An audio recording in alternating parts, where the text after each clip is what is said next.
Hi everyone, welcome back. So glad you're here. How have you been? What have you been up to? Have you been discovering new things about yourself and having the confidence that you can continue those things in joy? Because that's what brings you joy. That's a feeling, right? And how does that make you feel? Usually happy, right? So a lot of the books that we've been talking about together have been about feelings and having that conversation, starting to learn how to talk about it. Sometimes life can get a little crazy, right? Who's been there? A lot of things. Sometimes we have arguments with our friends, our best friends, or maybe we're not friends anymore. Or sometimes things can make us feel really sad. And what do we do about all those emotions? Sometimes things can make us mad or very angry or frustrated. And those are all real feelings that we can feel every day. And maybe sometimes multiple times in one day. That's a lot. That's a lot for us to feel. And if we've never felt them before, we have to learn how to describe them and be comfortable talking about them. And that's why I'm here, because I love to have this conversation with you and just to have us start thinking about things that we've experienced.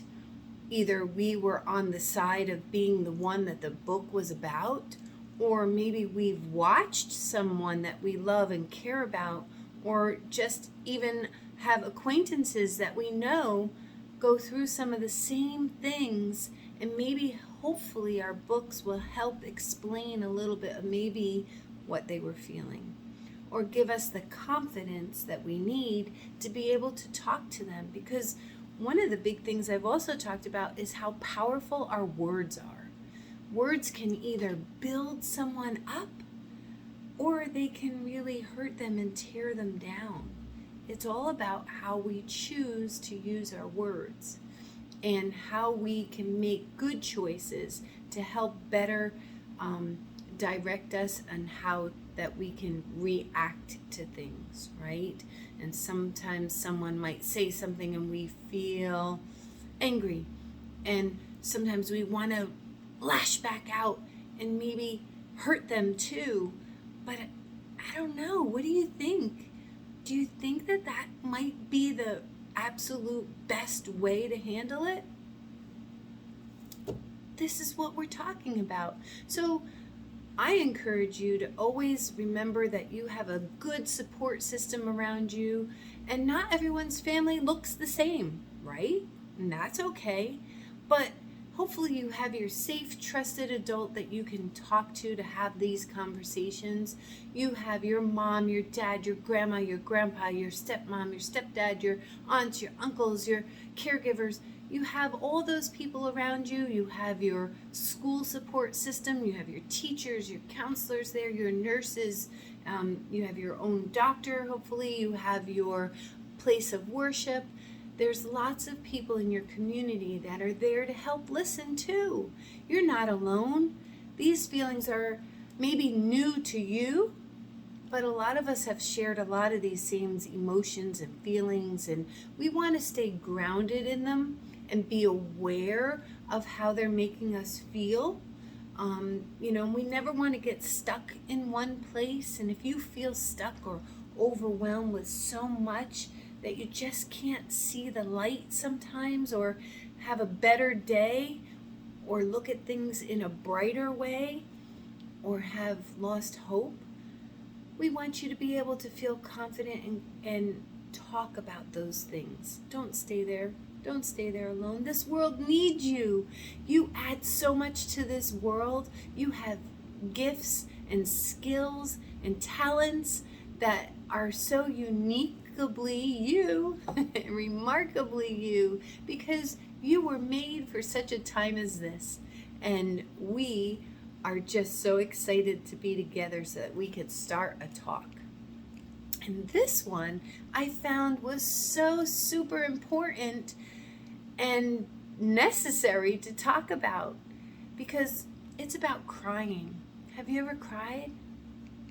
Yeah, me too. Sometimes I even cry at beautiful things, which some people maybe never have experienced yet. Or maybe they don't think that crying can be about beautiful things. And I love the way that the author talks about it in this story, because she's talking about it like the weather and how it comes and goes and serves a big purpose for this whole big earth. So if we start to look at it that way, it can change how we think about it. So I would ask that you get yourself all cozied up, ready to listen. Take a deep breath. And let's take all of our thoughts that are happening maybe right now and try to keep them calm and quiet on the side for now, so that we can listen to something new and have an open heart and an open mind to maybe find ourselves in this, or find some words in here that help you start that conversation, or ask really important questions. Now, the way I read the books is I'm going to be showing you, but you may not be able to see all the pictures all that great. And I encourage you to go to your local library or your school media center, or go online and look for someone who has read the story and shows the pictures up close. And also you can support this author and maybe go and purchase the book as well. There's lots of places that you can go to do that too. I'm just so thankful to be able to share this time with you, to also start a conversation, to talk and tell you that above all else that you are important, and that's why I'm here. And I love the fact that you showed up. That's the important part. Just keep showing up. Some days it may look different for some people. Showing up may just be getting up out of bed and eating breakfast and taking one step at a time. And when you keep going and going and going, sometimes you can look back and go, wow, I did it when I didn't even think I could do it. And so, good for you. All right, I think we're ready to start. This story is called Crying is Like the Rain. And this is written by Heather Hawk Feinberg. And it's illustrated by Chamisa Kellogg. I apologize in advance if I've said that incorrectly, but I want to make sure that credit gets where it needs to be. And this is a story of mindfulness and feelings.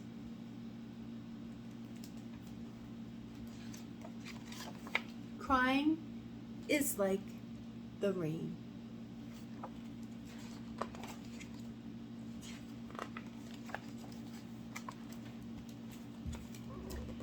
One day, I heard someone special say, feelings are like the weather. They come and go. Well, if feelings are like the weather, then crying is like the rain. Oh, how interesting. This is a story that's going to give us a new idea and a new way to think of crying. It doesn't have to be that you're in your room alone, crying and sobbing, although that sometimes happens too. But we'll see that everyone cries. You're not alone. But it doesn't mean that it's the end of everything. Sometimes it's just what's needed to have a new beginning.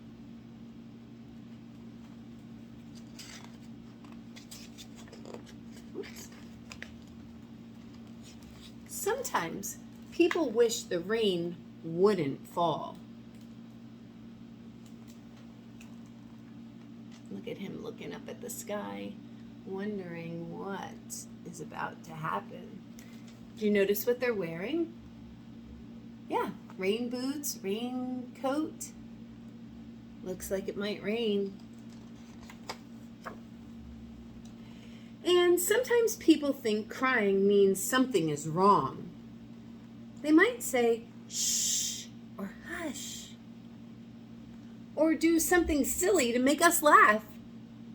Sometimes they get worried. Oh no.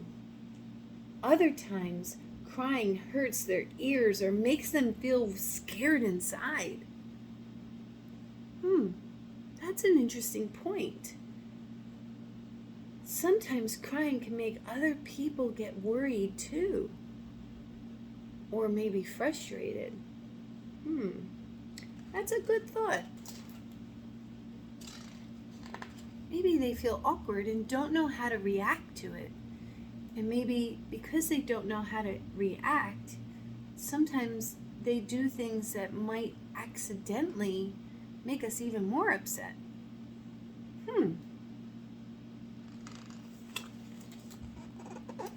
But crying is like the rain. When it's warm outside and the sun is shining softly, the wind is blowing gently, and the clouds are wispy and grand, that's when nature is in balance. Then there is a shift. I've seen clouds like that.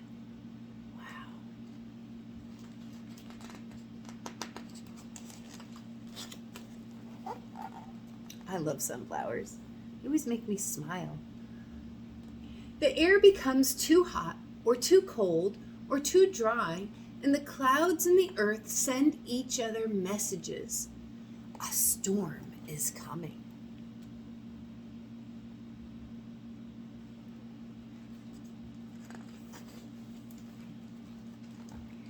Some storms are loud and powerful. The sky gets dark and rain pours down. Thunder roars, lightning flashes, and the storm feels like it will never end. Though it always does. That's that part about not getting stuck somewhere without hope. I've been in real storms outside that have lasted 2 days, maybe even more, and have felt hopeless because it was so gloomy and dark. But storms do pass. Something good to remember. Some storms are small and mild. The rain may fall even as the sun shines through the few clouds in the sky. The rain can be cold and wet and fast, or sometimes it's light and tickly.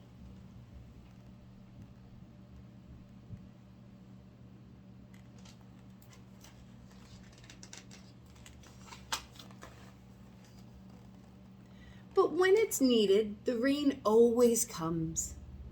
And after the rain pours down, the earth feels fresh and new.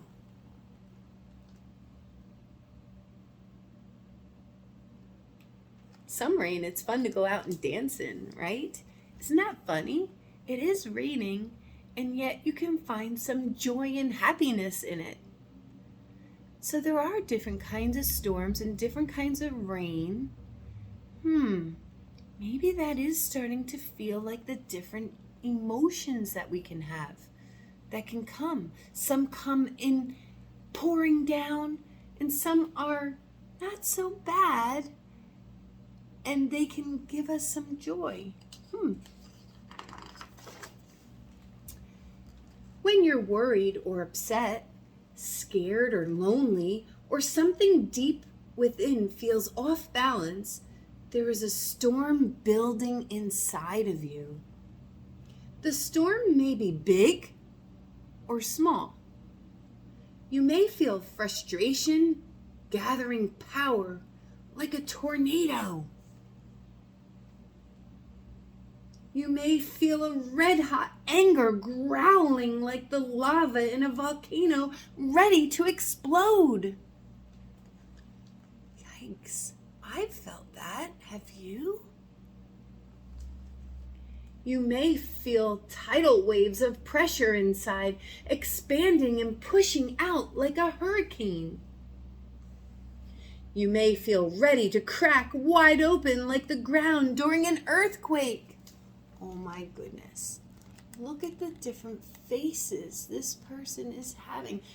In a previous story time together, we talked about paying attention to how someone's face is looking, and maybe not just the words that they're saying and that we're hearing. because that can tell us a lot about how someone is feeling too. This person, what do you think? Those were some big words and some big feelings to describe those things that he wasn't saying but was feeling inside. You may want to shout like a thunder or lash out like a lightning bolt.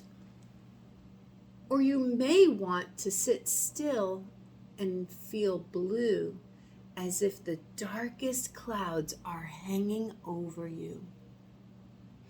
Tears help your mind, your heart, and your body feel new, clear, and calm after the storm. We need our tears, just as the earth needs rain. Yeah, I see. I think what the author is saying to us is that those tears kind of help clear out some of those emotions and feelings that we've been having inside.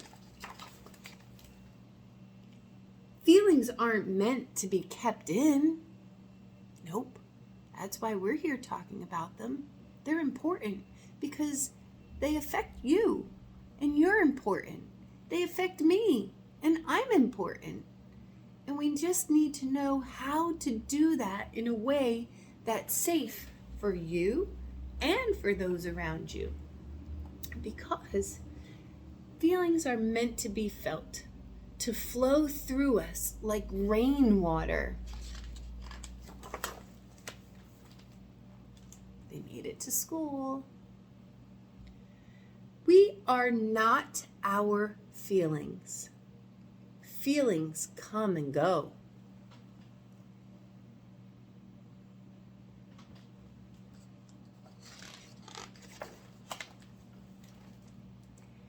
Have you ever noticed that after a storm ends, the earth feels as if it took a big, deep breath? Then we can search for a beautiful rainbow. Have you ever seen a rainbow at the end of a storm or just as it's ending? They're beautiful. They're magnificent up in the sky, shining so bright. It gives me a feeling of hope and excitement for what's going to come next. It almost smells different too. All of our senses can be involved. What do you hear?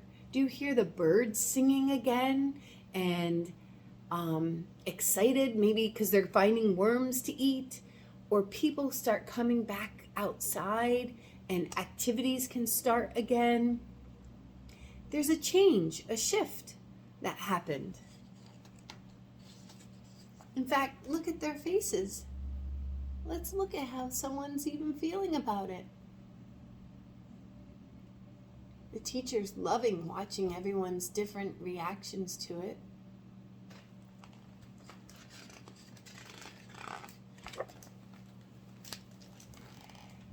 Because it's the same for you and me.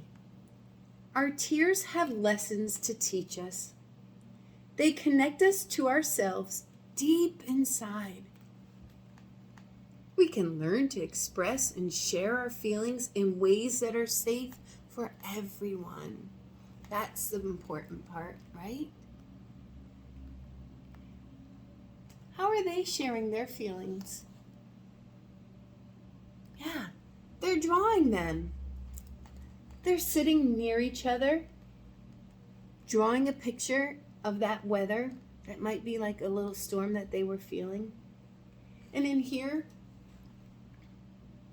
maybe they're dancing it out, getting out that energy, getting out those feelings in dance, a safe way.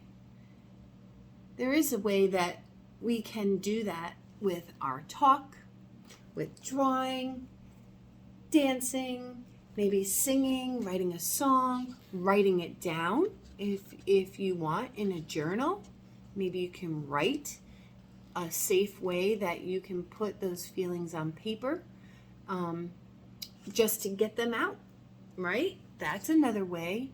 There's ways that we can play some games. There's things that we can do.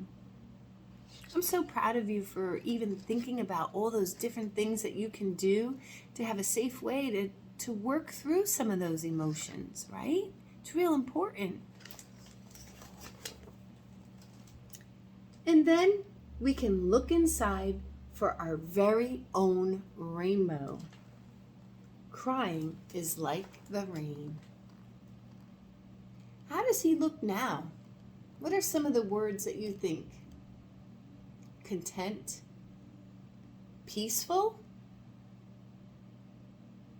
Maybe he's having some more confidence in himself to be able to face the day now that he got some of those emotions out and maybe cried a little bit and used them to help him learn how to face his day all brand new.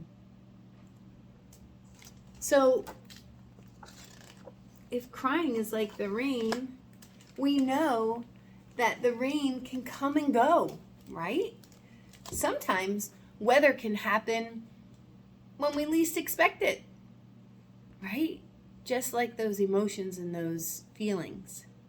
So, what are we going to do when we start to feel angry? What can we do? Can we stop and breathe and just take a moment, right? I've even heard something that's really cool that you should look into for yourself if you want to, or you could try it with me. Let's pretend that your hands are like a cupcake. And put up your thumb and make it like a candle. And we're going to take a deep breath in for 4. Ready?